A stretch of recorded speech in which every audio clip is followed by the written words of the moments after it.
no sé, pueda que no tenga lógica, pero un caso hipotético en la actualidad, si nosotros como país de Guatemala llegáramos a un conflicto interno, no sé, como digamos tipo Ucrania, ¿en qué afectaría al mundo? O en nada. Ellos seguirían Depende. No, depende. Por de que, ejemplo, y es exactamente lo mismo que hablábamos hace un instante. Por ejemplo, Guatemala es el principal proveedor de cardamomo para los países árabes. Si algo afecta la producción de cardamomo de Guatemala, sí, el precio se va a ver, va a tener impactos. Pueden ser impactos positivos o pueden ser impactos negativos. Va a depender del tipo de producto. Ahora, por ejemplo, puede suceder lo mismo con arveja china, ejote francés. Vamos a ver un caso en una próxima sesión en el cual vamos a hablar, vamos a hablar de cómo se comportaba el mercado de las berries en Guatemala. Lo vamos a tocar por el lado de la inocuidad de los alimentos. Pero la situación es análoga a esto que Luis está preguntando. Cualquier situación, cualquier variable exógena que afecte su modelo, la puede afectar de forma positiva o la puede afectar de forma negativa. Estos shocks que suceden van a impactar dependiendo de eh, su posición en el mercado, podrían o no afectar el precio de un determinado producto. Y porque es exactamente lo mismo para los productos agrícolas que para el resto de materias primas e insumos. Si hay un país que absorbe, por ejemplo, una o demanda extraordinariamente un recurso, esto va a afectar automáticamente en el precio de este. Y por lo general el impacto es al alza, porque lo que se busca es el mayor retorno. Por ejemplo, hace algunos años se construía en China la hidroeléctrica, una de las hidroeléctricas más grandes del mundo, si no la más grande, la hidroeléctrica de las Tres Gargantas.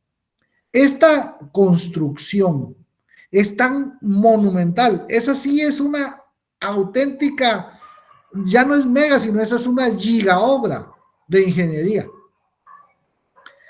Esta construcción fue tan grande que durante al menos un año demandó el mayor porcentaje de la producción de acero a nivel mundial, con impactos, por supuesto, de un alza en esa materia prima muy grande. Me estoy explicando. sí, sí. Pasa exactamente lo mismo que con el resto de materias primas.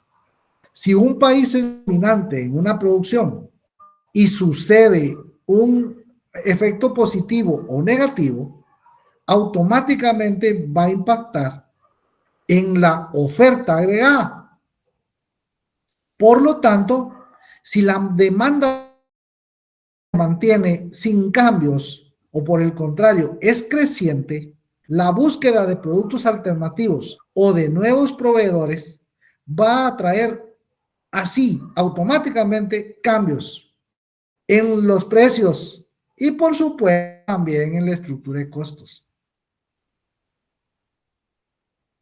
¿Qué sucedía, por ejemplo, con la producción de café a nivel mundial en los 90s o en los 80s y para atrás? Todo medio mundo que producía café esperaba que hubiera una nevada en Brasil algo contrario a lo que estamos observando ahora. ¿Para qué? Para que la producción brasileña, el principal productor de café en el mundo, se dañara, de forma que no, que al disminuir esa producción, el precio se incrementara. Caso contrario, ¿qué hacían los mismos brasileños cuando su producción excedía que la demanda estaba pidiendo? Estaba, valga la redundancia, demandando. Lo Arrojar quemaban. el café al mar para efecto de mantener el precio equilibrado. Ahora eso es impensable porque toda esa producción ha cambiado por factores. Avances en la industria química, con el cual ahora en la parte de la torrefacción, que es el tostado, molido y la hecha de las mezclas de café, se logran cafés muy sabrosos, como los que consumimos y vemos ahí en cualquier supermercado, que tiene sabor a vainilla, que tiene sabor a un toque, le llaman notas, que tiene una nota de vainilla, que tiene una nota de chocolate, que tiene una nota de menta o de lo que quiera, que se las agregan, a veces tiene ese elemento natural y otras veces no, es solo aroma o sabor artificialmente creado, como las famosas trufas. Las trufas son una mezcla entre un tubérculo y un hongo que son altamente cotizadas en el mercado culinario internacional, particularmente en los países mediterráneos, donde se producen. Pero esa práctica de comer trufas no son precisamente los chocolatitos esos sabrosos que nos venden en cajita o en botecito, sino la trufa, regreso, es una mezcla entre un tubérculo y un hongo que se da en determinadas zonas del mundo por sus suelos, por su clima. Es propia de países mediterráneos. España y Francia son de los principales productores a nivel mundial de trufa, particularmente la trufa negra, cuyo costo es exorbitante. Estamos hablando de cientos o miles de euros por un kilogramo de trufa. Pues es que es tan apetecida que los chefs más renombrados y los restaurantes más exitosos o lujosos a nivel mundial lo incluyen en sus platos y es par de pizzas lo que le echan, pero lo cobran por ello de pues hasta centenares de dólares o euros.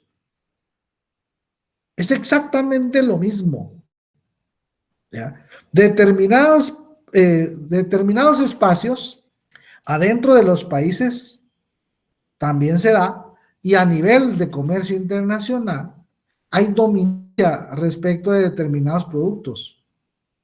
Es en función de las ventajas comparativas de la especialización, pero esa no la da otra cosa más que las condiciones y las características de los suelos que se utilizan.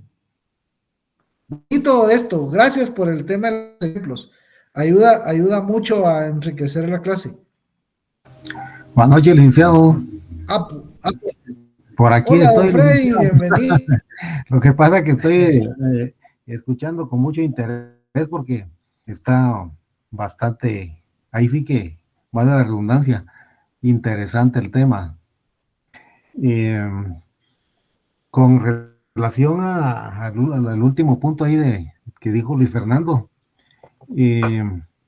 creo que cualquier problema que haya interno entre países o entre regiones, sí afecta porque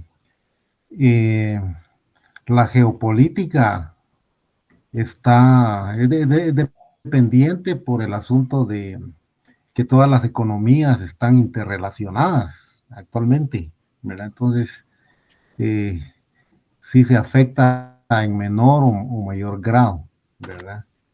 Y licenciado, también en el cuadro anterior estaba viendo, no sé si vi bien, pues, pero estaba viendo que entre el 2003 y 2007 hay bastante diferencia en la actividad agrícola. Entonces la pregunta es, ¿será que se ha incrementado significativamente la actividad agrícola? Porque veo que en los kilómetros cuadrados, por ejemplo, nos da un total ahí de 2003, 37.152, ¿verdad? Punto 5. Y en el 2007, 5.504.557. Como le digo, no sé si estoy viendo bien o si la diferencia en esos 4 o 5 años es así como se está presentando, Enorme, ¿verdad? ¿verdad?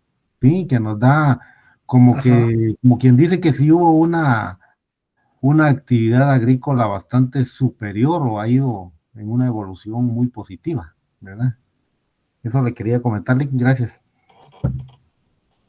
No, sí, está bien. Y vemos los cambios en cultivos anuales y temporales. Es se reduce la cantidad de fincas, pero se incrementa significativamente la cantidad en kilómetros cuadrados. Entonces, esa parte de acá, veámosla aquí reflejada en esta de aquí. Veamos esto, para regresar después a ese tema. Los avances en la frontera agrícola han hecho que no necesariamente los suelos se utilicen de acuerdo a su vocación o aptitud. Se recuerda el origen del vocablo Guatemala.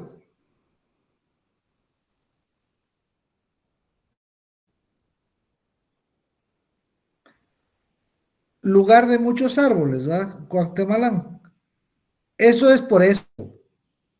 La mayor cantidad de los suelos en el territorio nacional tienen vocación o aptitud forestal. Todo lo verde que vemos desde aquí, en esta capacidad de uso, de acuerdo al Departamento de Agricultura de los Estados Unidos, en esta clasificación internacional, ven cómo los suelos de Guatemala tienen estas capacidades. Hay 8 categorías, pero lo que predomina es el verde. Las que están relacionadas con los cultivos no agrícolas y las tierras de protección, áreas protegidas, muchas de ellas. Esta es la vocación de los, pero algo distinto es el uso. Aquí ya cambia el mapa en cuanto a los colores. Y ya vemos cómo de el total de los suelos nacionales, el 46% de estos tienen el uso correcto, lo que es su vocación, pero el 55% restante está entre un 28% que está subutilizado y un 25% que está sobreutilizado. Para efectos de racionalidad económica, ambos casos son de efecto negativo. Particularmente el sobreutilizado, porque genera o implica más desgaste y menos producción, incluso en el corto plazo, porque habría que estarle aplicando todo esto que hemos venido hablando, productos químicos, productos orgánicos, o lo que tengan al alcance en función de los costos que podrían absorber. Caso contrario, cada vez van a producir menos en cantidad y en calidad. Esa es, recuérdense, la ley de rendimientos marginales decrecientes. Es una ley física. Es la ley de rendimientos físicos marginales decrecientes, que tiene aplicación económica.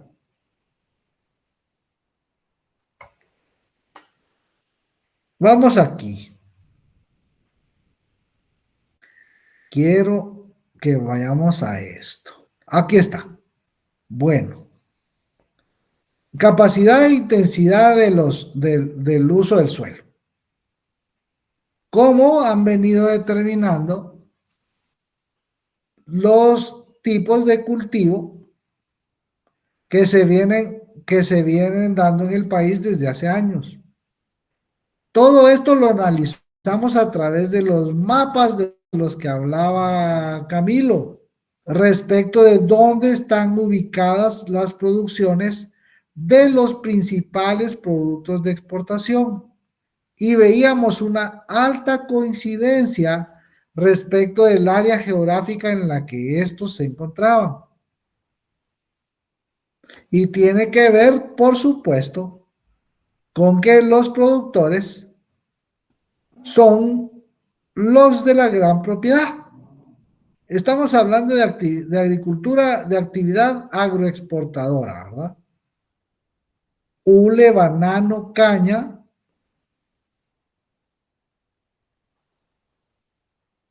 costa sur, pero también lo que hablábamos de la migración hacia otras regiones, donde se puede encontrar lo que en economía conocemos como el segundo mejor. Están familiarizados con esto, ¿verdad?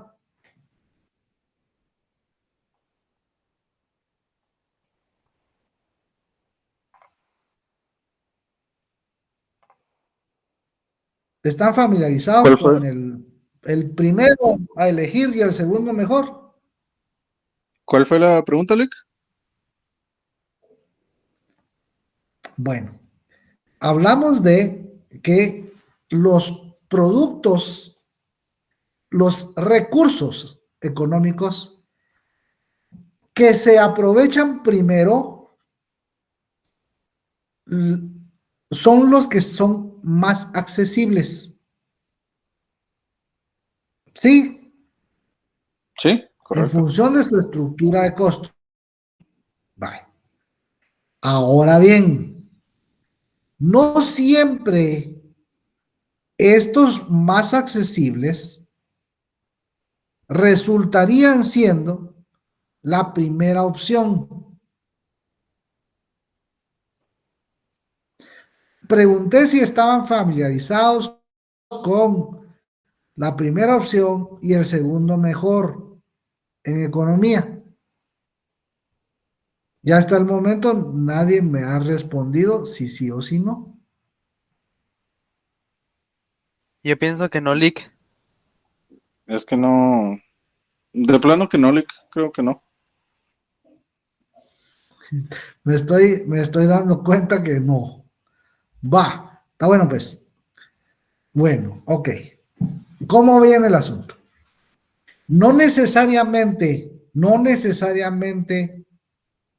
la primera opción es la que se toma por diferentes características, por diferentes razones o causas. Muchas veces debe renunciarse a la opción que maximizaría su bienestar. Estamos hablando de suelos, estamos hablando de tierra productiva. Muchas veces, bueno, para el ejemplo, ¿verdad? Lo que se opta es por el segundo mejor. Aquel elemento, aquel factor, en este caso suelos, que le permitiría obtener bienestar, obtener beneficios similares a la que sería la primera opción. Entonces, ese segundo mejor, para el ejemplo, es el traslado de caña de azúcar, por lo general era en Costa Sur, pero va hacia el Polo Chic, lo que tenemos en pantalla, ¿sí? Porque allí, en función de investigación y desarrollo, encontraron que ese sería el segundo mejor por las condiciones agroecológicas de los suelos para la producción de palma, para la producción de azúcar. Lo mismo otros productos como palma de aceite que originalmente se producían en el área de Costa Sur. Se encuentra que en el sur de Petén hay condiciones muy parecidas. Eso es un ejemplo del segundo mejor. Le va a permitir obtener una estructura de costos similar a lo que sería su primera opción.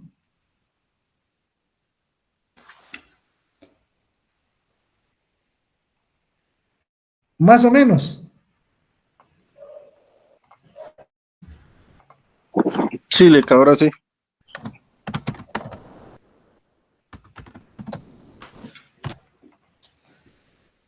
¿Sí o no? Sí, Lick, ahora sí. Ya mejor. O sea, no siempre la primera opción va a ser la mejor, económicamente hablando. Desde un principio de racionalidad económica, así es. Ok. Esto es economía del bienestar. ¿Han escuchado el término Pareto eficiente? No, Lick. Ay, por Dios, de veras, va. Licenciado, eso no es 80-20, Puede ser, la puede ley de ser. Pareto. Eso explica. Más o menos, hay, pero esa parte a la que se refiere, don Freddy, por ejemplo, ese Pareto 80-20 es si el 20% de los casos le explica el 80% del fenómeno, suficiente, en función de esa materialidad. Por ejemplo, de ese 80-20 de Pareto, la producción petrolera de Guatemala hasta hoy, el 80% se explica por un solo contrato. El 2.85, que por cierto, en el año entrante se termina la prórroga. Vamos a ver qué pasa. Y en el tema minero, la producción metal minera de Guatemala se explicaba por un solo proyecto, el 85-90% de esa producción. Entonces, cuando usted localiza en un grupo de en un 20%, el 80% de la explicación del problema, ¿para qué va a ir a los otros, al otro 80% de actores? Esa es una aplicación de ese principio.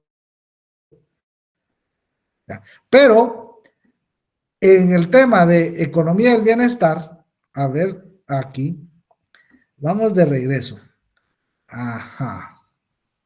Aquí con esto, veamos.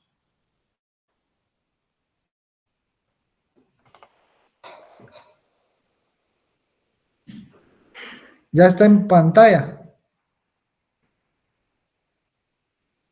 Ya, Lick. Sí, Sí, ya está. ok. Aquí está, pues.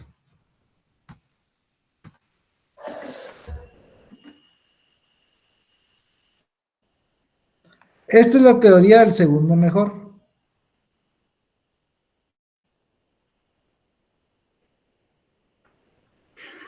Es bastante más complicado de cómo coloquialmente explicarlo. Es en teoría. Y de esto ya hablamos. ¿Se recuerda del costo de oportunidad? Sí, Lick. Que tiene dos enfoques. Desde la elección y desde la asignación. Las opciones, las decisiones de así se toman bajo este principio.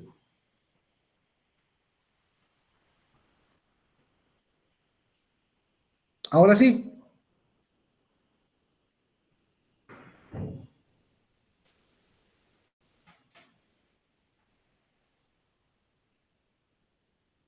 Sí, ¿Sí sí o estamos no? viendo, Lick.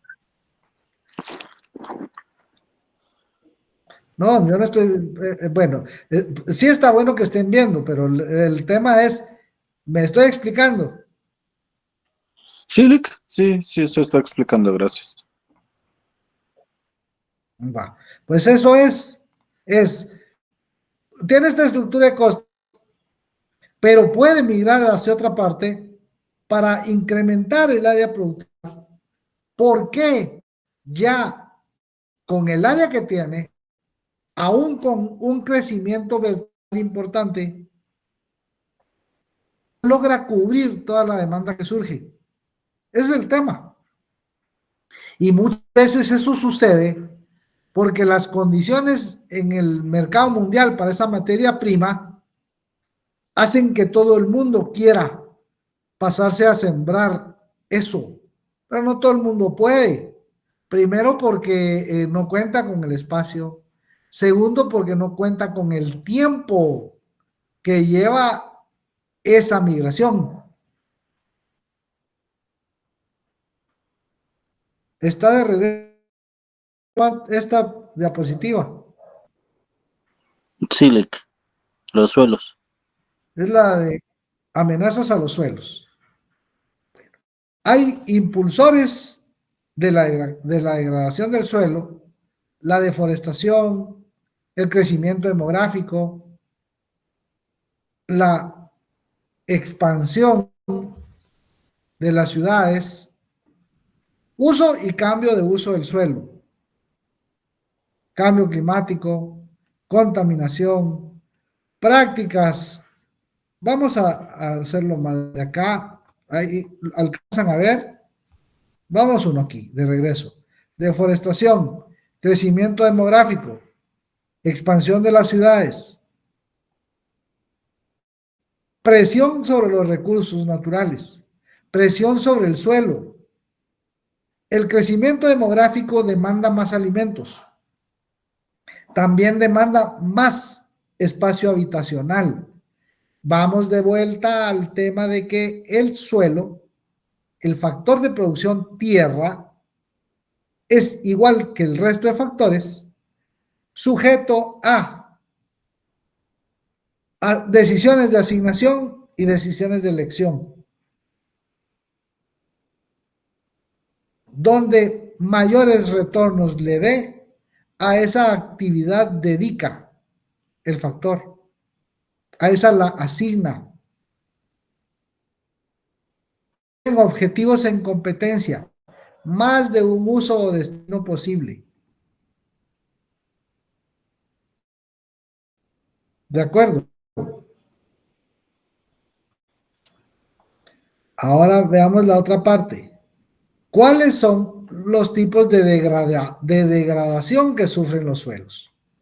Y empezamos hablando respecto de la pérdida de bienes y servicios ambientales. Lo relacionamos con bosque porque bosque es el principal ecosistema terrestre. Por lo tanto, en un Pareto explica el 80% de estos problemas. Pérdida de biodiversidad, salinización y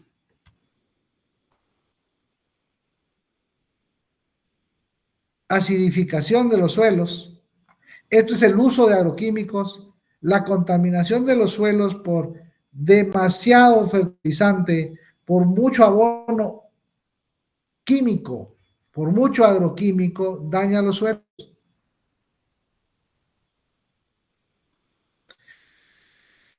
Desequilibrios en los nutrientes, compactación de los suelos, sellado de los suelos. Este sellado de los suelos es pavimentar, adoquinar, construir ahí. Ya no hay filtración del agua sobre los suelos, porque están sellados en algo encima.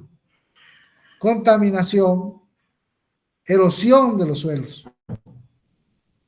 pérdida de carbono que se da en los suelos, lo que mencionábamos respecto de la descomposición de la materia orgánica, el humus que está en los suelos, es una fuente importante de carbono. Consecuencias de la degradación: escasez de agua, inseguridad alimentaria y nutricional, cambio climático, pobreza e inseguridad social. Esto tiene mucho que ver con seguridad alimentaria y nutricional. Migración. Hay muchos migrantes ahora conocidos como migrantes ambientales. Tiene que ver con sequías, tiene que ver con inundaciones, tiene que ver, por ejemplo, para nuestro caso, con la expansión del corredor seco, por ejemplo, o de muchas áreas que están con tal grado de degradación que ya no es posible la producción agrícola ahí. Y recuérdese que estamos en una estructura en la cual un porcentaje muy alto de los productores agrícolas están en subsistencia e infrasubsistencia. Por lo tanto, su seguridad alimentaria depende de los productos a los que pueda tener acceso. Y solo tiene acceso a un bien o servicio de dos formas. ¿Cuáles son?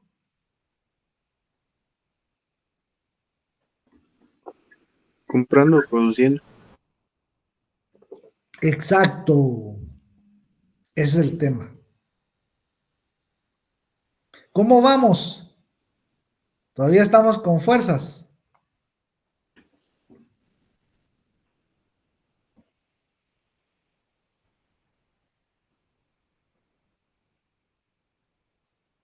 Todavía. Sí, ¿verdad? Otros 10.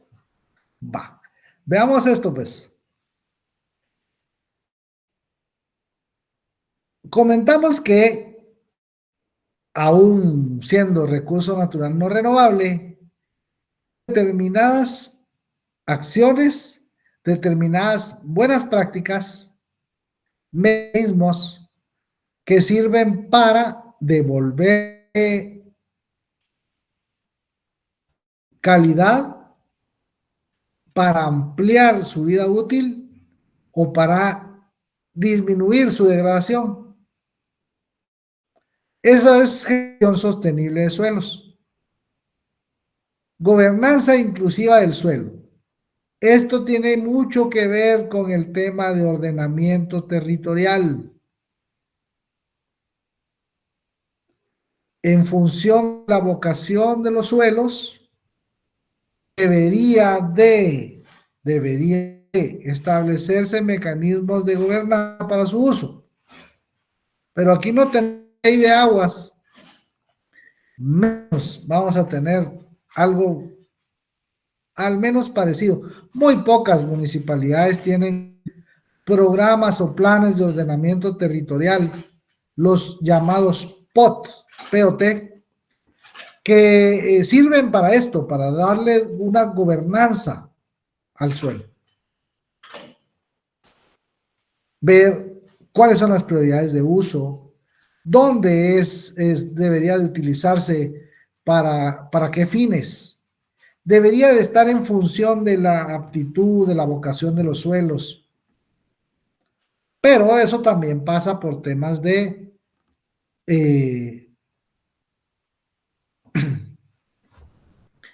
ay Dios, de tenencia de la tierra.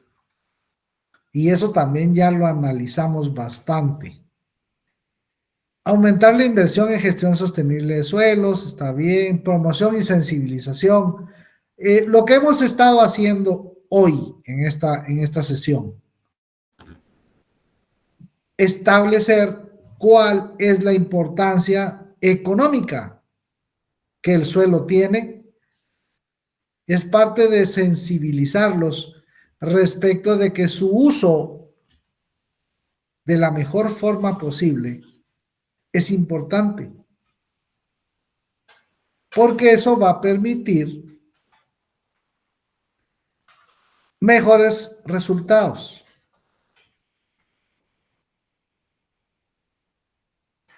Rotación de cultivos, eliminación adecuada de residuos, tratamiento de aguas residuales, usar los nutrientes sabiamente, dice, bueno, prácticas ancestrales, el tema de compostaje, todo de lo que hemos venido hablando en esta sesión. Después de esto también ya hemos hablado, deterioro de los suelos por degradación, por erosión.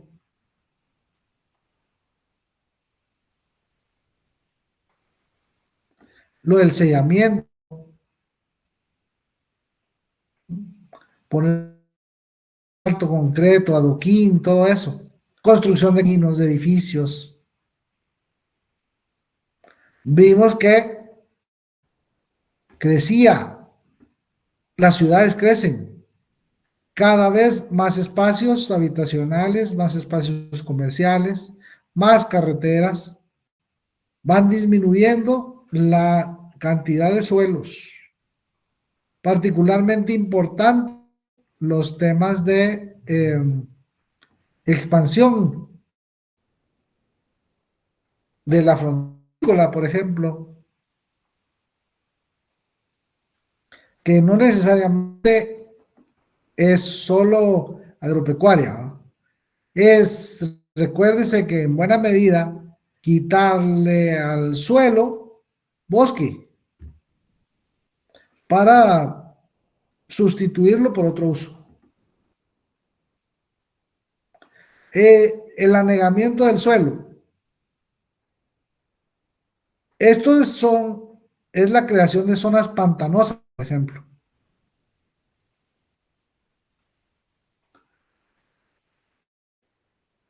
Amatitlán va a pasar muy pronto a ser un espacio prácticamente negado si no se hacen o si no se toman medidas reales, más serias de lo que hemos visto en la actualidad, para poder resolver el problema de eutrofización que tiene. Lo que sucede ahí es que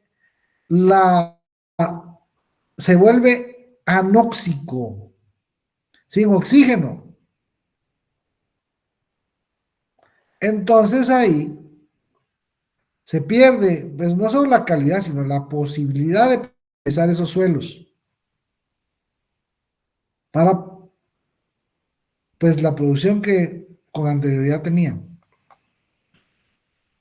Desequilibrio de nutrientes, insuficiencia de nutrientes, ponerle o quitarle a los suelos alimentos afecta la estructura de costos. De todo esto hemos venido hablando. Conservación de suelos. ¿Para qué? Para garantizar una estructura de costos adecuada, pero no solo, bueno, pasa por supuesto por lograr incrementar la producción o mantenerla en función del acceso a alimentos y a materias primas.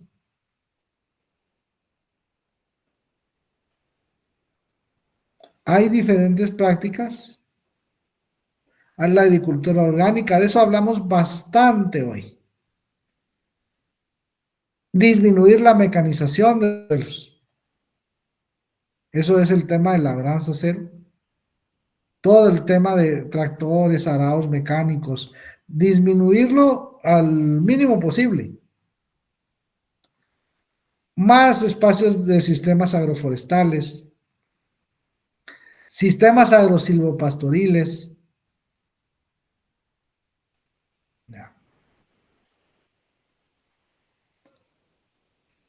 Prácticas de conservación, rotación de cultivos, utilización de abono orgánico.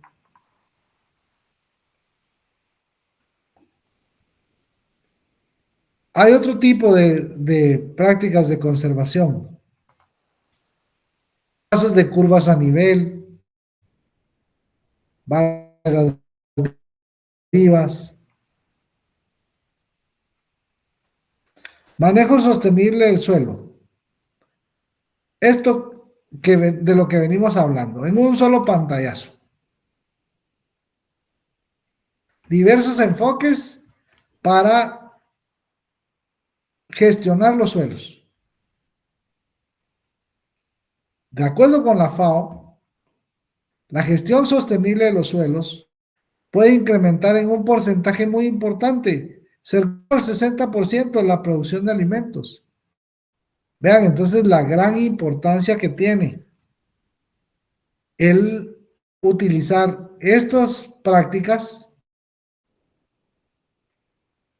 para poder aumentar la productividad o para mantenerla. El tema es que no todas pueden ser aplicadas en todas partes. Se van a poder aplicar aquellas que tengan costos menores.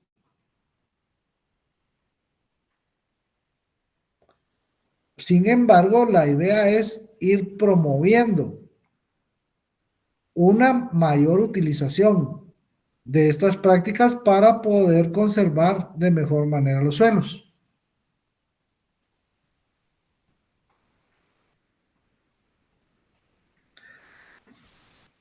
Creo que sería redundar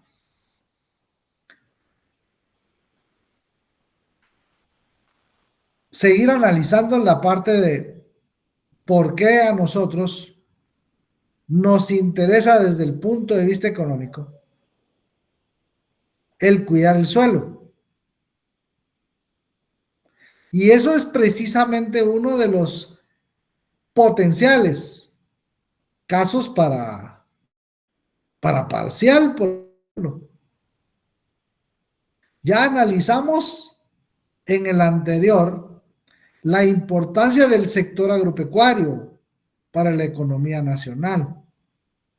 Pues algo muy similar es la importancia del cuidado del suelo para la economía. ¿Qué representa el suelo? Pues técnicamente representa lo mismo que el sector agropecuario, porque ahí es donde se da esa producción. Alimentos, materias primas, divisas por exportaciones, ingresos para las familias. Es lo mismo. Población económicamente activa.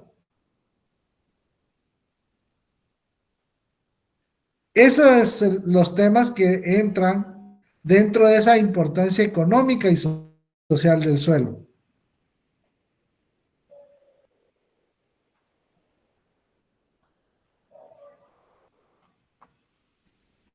Acá está. El aprovechamiento del suelo es importante para la economía del país. ¿Por qué? De regreso, producción de alimentos. Alimentos para consumirlos directo y materias primas, bienes intermedios. Es parte importante de la conformación del PIB. Bastante más que el tema de agricultura, silvicultura, casi pesca.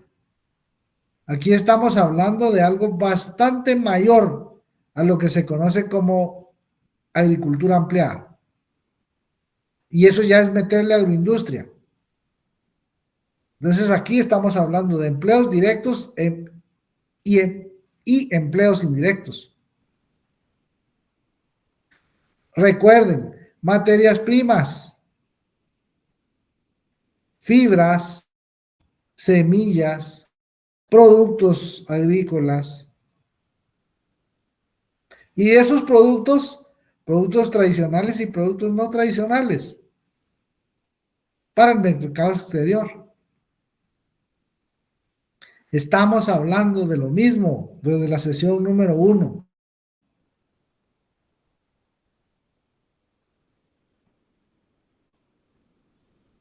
¿Qué es lo que sucede cuando no se toman buenas prácticas o no hay una mejor gestión para la conservación de los suelos? Cambios en la estructura de costos. ¿Mediante qué? Mediante el incremento en los costos de reemplazo. Producir ese abono, ese compost del que hablamos hace un rato, implica muchos recursos. Qué bueno que se pudiera sustituir todo el suelo poniendo compost, abono por todos lados. Sería algo realmente importante de lograr. Pero desafortunadamente no es así.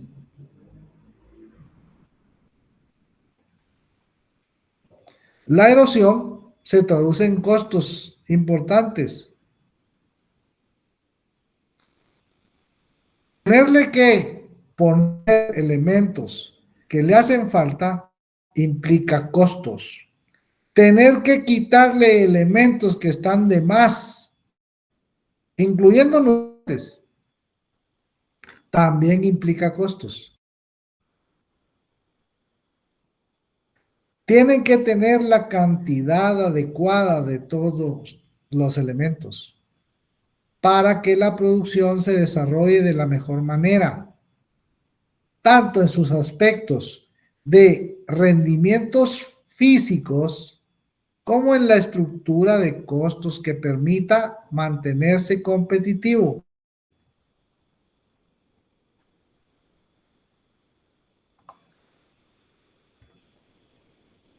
La pérdida de productividad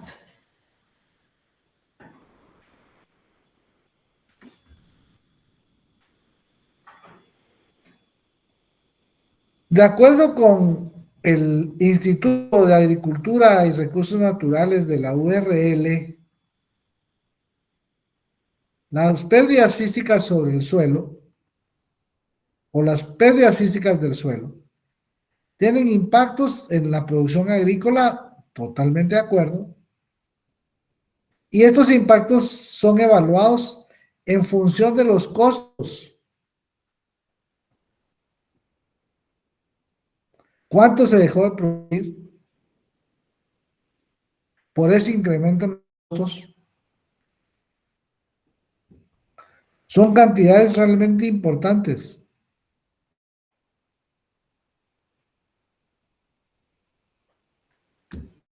¿Dudas?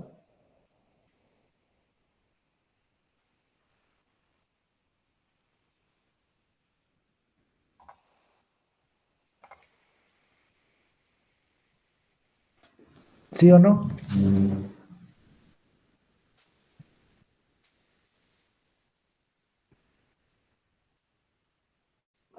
Solo se va a subir las No, en diapositivas, Lick.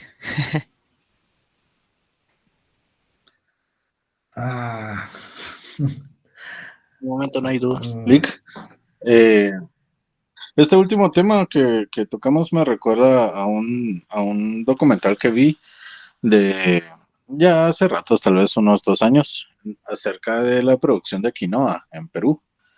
La ujú, quinoa se llegó a ver como una super comida en la mayor parte del mundo y los productores peruanos, emocionados del incremento de las ventas, se dedicaron, que la gran mayoría de campesinos peruanos, a la producción de la quinoa. Pero como nadie les dio suficiente información, tecnología, técnicas, etcétera, ellos se dedicaron a sacar quinoa año tras año tras año, hasta que llegaron a depletar eh, los nutrientes del suelo. Y ahora llegaron al punto en que ya no están en la capacidad de producir quinoa de la misma manera que antes. Los mismos terrenos que sacaban, que digamos, 20 quintales al año de quinoa, están sacando 4 quintales ahora, 3 a lo mucho, porque se pusieron a producir año tras año el mismo producto en el mismo lugar y también hacían eso de la quema de lo que quedaba de las plantas, hasta que llegó el ujú. punto que ahora están intentando, eh, bueno, algunos están sembrando otros granos, mientras que otros siguen ahí intentando sacar quinoa, pero ya no es la producción que tenían antes. Solo era eso, Ujú. gracias. Ya, buenísimo, gracias. Sí, sucede. Ahí hay dos cosas. Va. Y de las dos hemos hablado un montón. ¿Qué sucede? ¿Qué sucede cuando una región se especializa en la producción de un producto campeón sin tomar en cuenta toda, todos los posibles cambios que pueden darse en torno a esta materia prima? Ahí lo que evidenciamos es una de las principales fallas de mercado. ¿Cuál?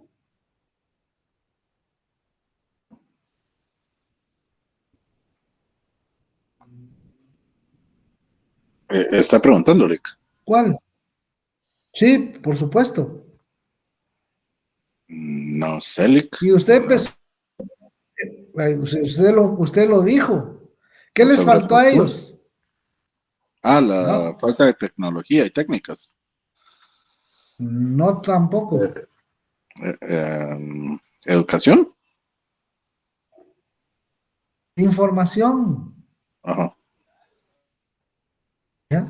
Ellos estaban con completa información asimétrica respecto de eso. Y ahí están todos esos elementos. Va.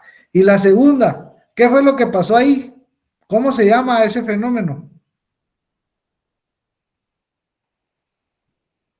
en economía? ¿Cuál fenómeno, Lick? Lo hablamos, ese de que se especializan en algo, en un producto, cuyas condiciones, pues, tienen deterioro, se cae, y esa economía que estaba basada en ese producto, después sufre desequilibrios importantes. ¿Cómo se llama? Usamos eso para las remesas. A ver, a ver, a ver, a ver.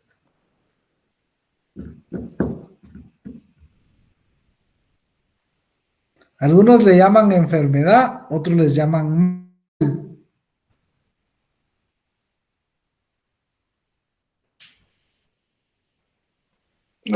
¿Se refiere a la enfermedad holandesa? Exactamente. Ah, ok. Esa es una aplicación, no es lo mismo. Ahí tuvieron ganancias extraordinarias, pero el ciclo de la producción se vino. Los que estaban ahí acostumbrados a esos ingresos extraordinarios, un muy corto tiempo después ya no los vieron. Y eso causó desequilibrio. Es una aplicación de ese mal holandés. ¿Ya vieron por qué es tan bonita la economía agrícola? Chile, bastante. Porque podemos hablar de todo. Y Sí, en todo se acopla. sí, primero, tiene un montón de aplicaciones. Segundo, es actual. Porque Tercero, nunca muchas se de va a las acabar. cosas claro, hay muchas situaciones que que no cambian. Y hay otras que sí, pero surgen nuevas. Es igual que cualquier otro riesgo. ¿Ya? Muta. No hay riesgo cero, no existe. Y cuando uno cree que ya tiene controlado uno, surge una variación de o bien surgen nuevos. Todas esas variables exógenas a las que hacía referencia respecto de que pueden afectar positiva o negativamente los modelos. Y de eso depende el crecimiento de las regiones y de los países. El Banco de Guatemala realiza conferencias de prensa de forma periódica. Y también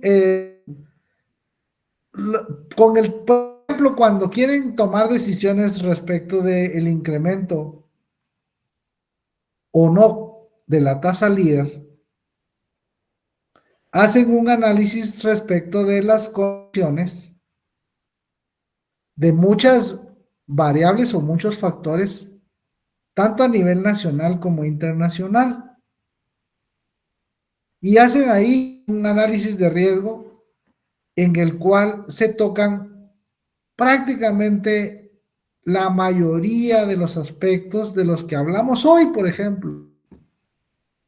¿Qué pasa con el crecimiento de la economía china? ¿Qué pasa con el conflicto Rusia-Ucrania? ¿Qué pasa con las variaciones en los precios del petróleo u otras materias primas altamente estratégicas?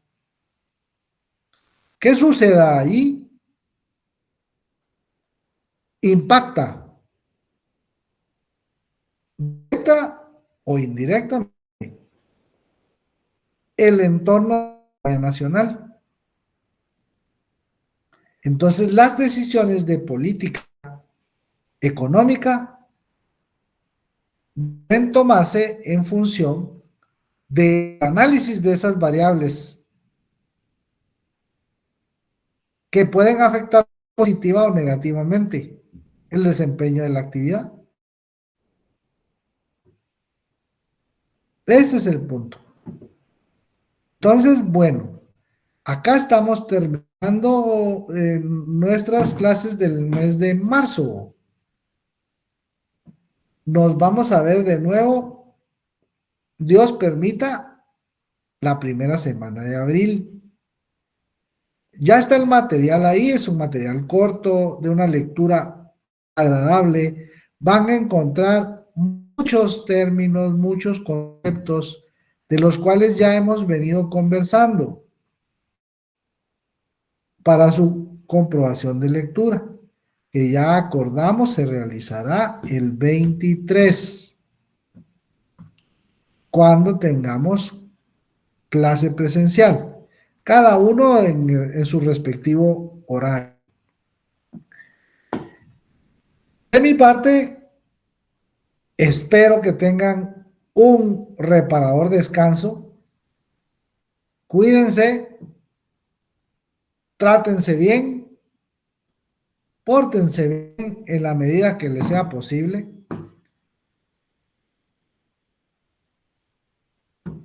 Disfrute su feriado de la manera en que el mayor bienestar de regreso. Y por ahí nos vemos. Lick, no sabe qué hora es el Dentro desfile bufo. No tengo idea. De veras, no sé. Bonita tradición, pero no le doy seguimiento. Ok, gracias, Lick. Feliz Semana Santa. Gracias, Lick. Gracias. Descanse. Igual, Noche, deseo. igual que estén muy bien. Feliz noche. Gracias.